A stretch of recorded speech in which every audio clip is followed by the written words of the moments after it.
Here we have this 68 plate BMW 530e M Sport. It comes with £5,500 worth of optional extras, all of which are listed on our website, one being the M Sport Plus package.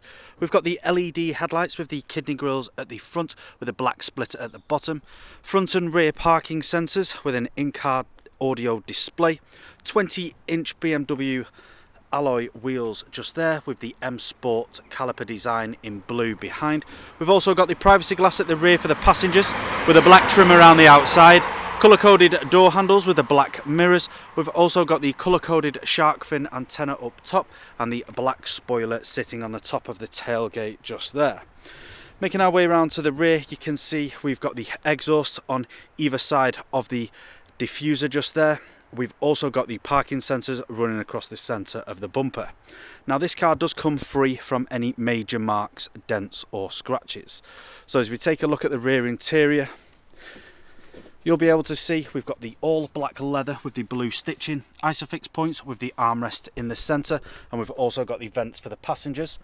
We've got the electric windows and the door handle, chrome trim around here with the blue stitching on the door leather also. Onto the front, we've got the same styling front seats, all black leather with the blue stitching. Both of these seats are heated and electrically adjustable. There's a look at those, and there's the electric function just there.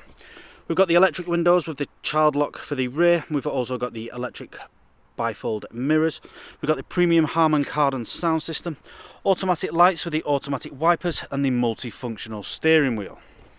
Taking a seat inside, turning this vehicle on. It is a keyless start, so my foot is on the brake. Press the start button, and as you can see on the dashboard, we're free from any warning lights other than the fuel. Onto the steering wheel, we've got the cruise control and speed limiter just here with the paddle shift behind, and we've also got the volume and the Bluetooth voice activation with the paddle shift behind also. Onto the main screen, you can see we have the Bluetooth media with the Bluetooth phone connectivity and the navigation. We'll just show you how the map looks on screen just there. We've also got, if you go across to My Vehicle and go into this vehicle settings, if you go down to the lights, you'll be able to see that this car has ambient lighting also, and you can change the colour from bronze all the way down to lilac. My favourite colour is blue, so I think we'll stick with that. Just going to pop this car into reverse, and you'll be able to see we've got the sensors on screen just there. Popping it back into park. Making our way down, we've got the dual climate control, air conditioning, heated seats on both sides with the heated rear window. We've got the automatic gearbox with the different drive modes and the traction control. We've also got the manual functions with the dial for the screen, as well as the eDrive selection, parking brake and the auto hold. Now if I just press the Eco drive there, you can see it has Eco Pro, Comfort and the Sport. Now that's all I'm going to show you guys today. For more information on this vehicle, you can head to the website or give our sales team a call. This car comes with a fresh MOT and a fresh service and free nationwide next day delivery. Thank you for watching.